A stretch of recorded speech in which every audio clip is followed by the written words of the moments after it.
বলতে পারি?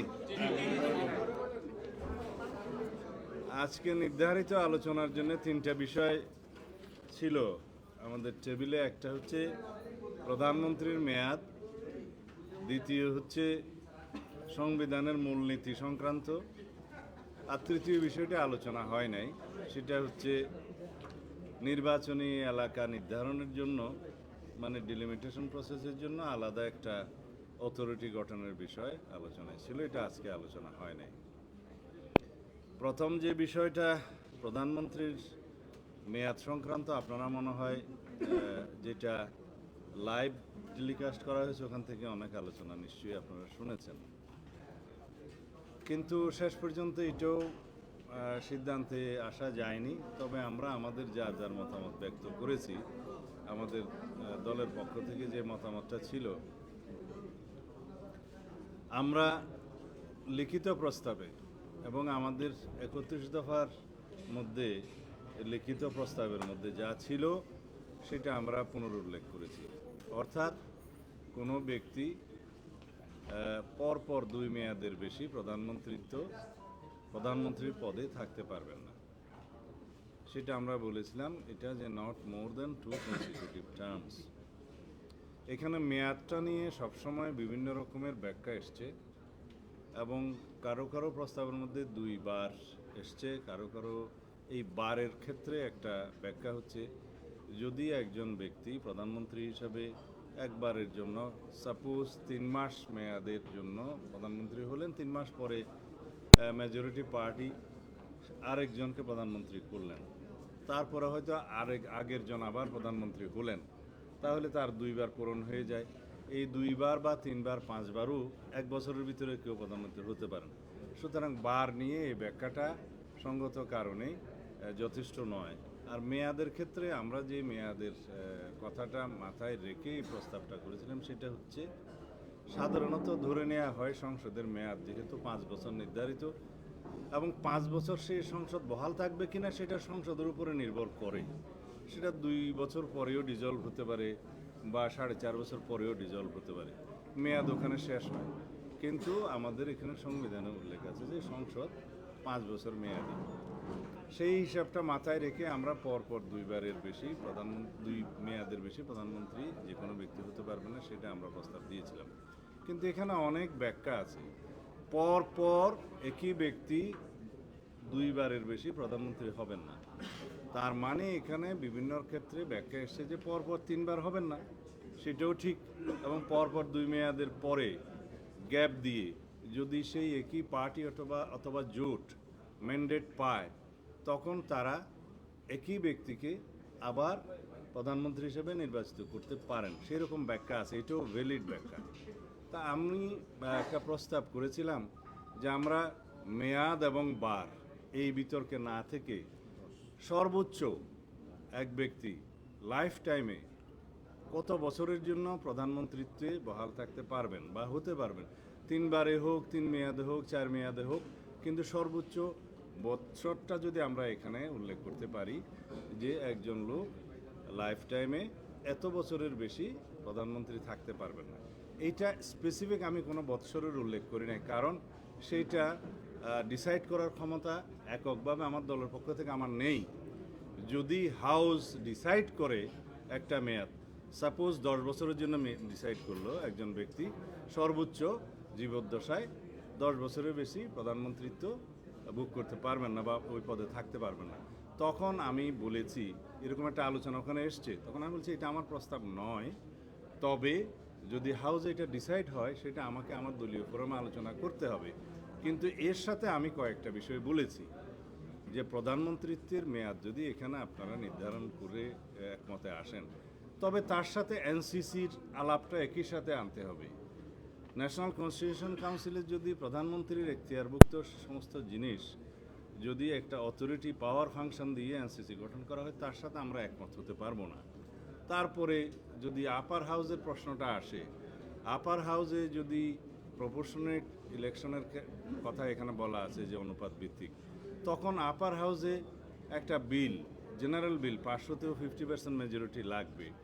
আবার যদি কনস্টিটিউশন অ্যামেন্ডমেন্টের কথা বলা আছে আপার হাউসে, যে 2/3 মেজরিটির মধ্য দিয়ে আপার হাউসও কনস্টিটিউশনের অ্যামেন্ডমেন্ট অ্যাপ্রুভ করতে হবে, তখন কেউ কোনো দিন 2/3 পাবে না প্রপোর্শনাল নির্বাচনের ক্ষেত্রে। সেই জিনিসগুলো একসাথে আলোচনা আসতে হবে। এবং বলা আছে যে এখানে প্রেসিডেন্টের ইলেকশনের কথাটা আমরা আগে বলেছি, যে প্রেসিডেন্টের ইলেকশনের ক্ষেত্রে আমরা আগে বলেছিলাম, আজকে এই আলোচনাটা এখানে আসে না কিন্তু এটা রিলেটেড, যে উভয় হাউস যদি আপার হাউস প্রতিষ্ঠিত হয় এবং তার সদস্য সংখ্যা যদি 100 হয়, ওটা আমাদের প্রস্তাব, আর যদি নারী আসন 100 হয় এবং পার্লামেন্টের লোয়ার হাউস যদি 300 হয়, এই 500 সদস্যের মধ্যে আমরা বলেছি গোপন ব্যালটের মধ্য দিয়ে রাষ্ট্রপতি নির্বাচন হতে পারে এবং রাষ্ট্রপতির ক্ষমতা কি হবে না হবে আইনে নির্ধারণ করে দিলে রাষ্ট্রপতিকে আরও বেশি বিষয়ে যদি ক্ষমতা দেয়া হয়, সেই ক্ষেত্রেও এই প্রধানমন্ত্রীর মেয়াদের বিষয়টা এবং প্রধানমন্ত্রীর স্থায়িত্বের বিষয়টা, সরকার পরিচালনার বিষয়টা রিলেটেড। এই বিষয়গুলো অন্ততপক্ষে এনসিসি এবং আপার হাউসের বিষয়টা প্রধানমন্ত্রীর মেয়াদের সাথে একই প্যাকেজে আলোচনা করে একটা সিদ্ধান্তে আসলে তখন সুবিধা হবে। কারণ আলাদা আলাদাভাবে প্রত্যেকটা বিষয় যদি আমরা ডিসাইড করতে যাই, পরে আবার এনসিসি ফরমেশনের ক্ষেত্রেও যদি আবার একই শর্ত থাকে বা করতে হয়, তখন আমরা সেই সাথে একমত হতে পারবো না। আবার আপার হাউসের বিভিন্ন বিষয়ে যদি সবাই দ্বিমত হয়, তখন একসাথে হতে পারবো না। সুতরাং জিনিসগুলো রিলেটেড। তখন একটা সিদ্ধান্ত হয়েছে যে আগামী 2 দিন বিরতি থাকবে, এর ভিতরে দলের মধ্যে আলোচনা করে এই বিষয়গুলো যার যার দলীয় অবস্থান থেকে এসে সিদ্ধান্ত আকারে জানাবেন, তারপরে হাউসে আলোচনা করে এই প্রধানমন্ত্রীর মেয়াদ সংক্রান্ত বিষয়ে সিদ্ধান্ত নেওয়া যাবে। এটা হচ্ছে এক। দ্বিতীয় বিষয় যেটা আলোচনা হয়েছে সেটা হচ্ছে সংবিধানের মূলনীতি। সংবিধানের মূলনীতি প্রশ্নে আপনারা জানেন রাষ্ট্র পরিচালনার মূলনীতি এইভাবেই বলা আছে, এবং রাষ্ট্র পরিচালনার মূলনীতি আর্টিকেল 8, 9, 10 এবং 12 এই ধারাগুলো আর্টিকেলগুলো উল্লেখ করা আছে। এইখানে সংস্কার কমিশনের প্রাথমিক প্রস্তাবে ছিল এই আর্টিকেলগুলো বিলুপ্ত করা হোক, এবং তার বিকল্প হিসেবে ওনারা কিছু বিষয় উল্লেখ করেছিলেন। তার মধ্যে আমাদের লিখিত প্রস্তাব এবং পরবর্তীতে আলোচনার প্রেক্ষিতে আলোচনার মধ্যে যেটা এসেছে, সিদ্ধান্ত নয়, যে সাম্য, মানবিক মর্যাদা এবং সামাজিক সুবিচার, এই বিষয়গুলো আজকে বসে আরও একটা শব্দ দেখলাম, গণতন্ত্র। তা এখন এই 4টা বিষয় সংবিধানের মূলনীতিতে যুক্ত করা যায় কিনা বা উল্লেখ করা যায় কিনা। এখন মূলনীতি ডিসাইড করবে কিভাবে? আমাদের এখানে হাউজে যারা আলোচনা করেছেন তারা কেউ পঞ্চদশ সংশোধনীতে যেভাবে আছে তার পক্ষে। আমরা স্পষ্টতই বলেছি যে আমরা এই পঞ্চদশ সংশোধনীটা হাইকোর্টে যেভাবে চ্যালেঞ্জ হয়েছে এটার বিলুপ্তি আমরা চেয়েছি। এই পঞ্চদশ সংশোধনীর পুরো অংশ, তার মধ্যে এই মূলনীতিগুলো আছে। যদি সেটা ডিলিট হয়, হাইকোর্ট থেকে যেই রায়টা এসছে তাতে হয়েছে যে কিছু কিছু বিষয় ওনারা ডিসাইড করেছেন, বাকি জিনিসগুলো পরবর্তী নির্বাচিত পার্লামেন্টের উপরে ছেড়ে দিয়েছেন। তার মানে দাঁড়াচ্ছে এই মূলনীতিগুলো পরবর্তী নির্বাচিত পার্লামেন্টের উপরে ছেড়ে দিয়েছেন, এবং যখন জুডিশিয়ারি লেজিসলেচারের উপরে এটা রাইট দিয়েছেন বা অলরেডি রাইট আছে কনস্টিটিউশনে, সুতরাং সেটা পার্লামেন্টে ডিসাইড হবে, এটাই স্বাভাবিক। সেই পার্লামেন্টে আলাপ আলোচনার ভিত্তিতে মূলনীতি যেভাবেই ডিসাইড হয় সেটা গৃহীত হবে। এখন সেই মূলনীতির প্রেক্ষিতে যারাই এখানে দ্বিধাবিভক্ত, আমরা চাই পঞ্চম সংশোধনীতে যেভাবে মূলনীতিটা উল্লেখ আছে, অর্থাৎ পঞ্চদশ সংশোধনীর পূর্বের অবস্থা, সেই জায়গায় আমরা বহাল থাকতে চাই, এবং সেখানে আল্লাহর ওপর আস্থা বিশ্বাস আছে, সেখানে ধর্মনিরপেক্ষতা নাই, এই বিষয়গুলো আমরা ক্লিয়ার করেছি। তার সাথে যদি আমরা ম্যান্ডেট প্রাপ্ত হই, তাহলে আমরা এগ্রিড হয়েছি যে সাম্য, মানবিক মর্যাদা, সামাজিক সুবিচার এবং সাথে গণতন্ত্র, এই শব্দগুলো আমরা ওখানে অ্যাড করব এই রাষ্ট্রীয় পরিচালনা মূলনীতির মধ্যে।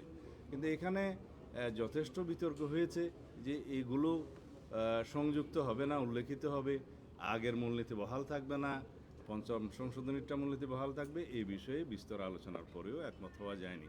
তবে আমাদের অবস্থানটা আমি আপনাদের সামনে জাতির কাছে আবার পরিষ্কার করি, এগুলো অনেকবার আমরা আলোচনা করেছি।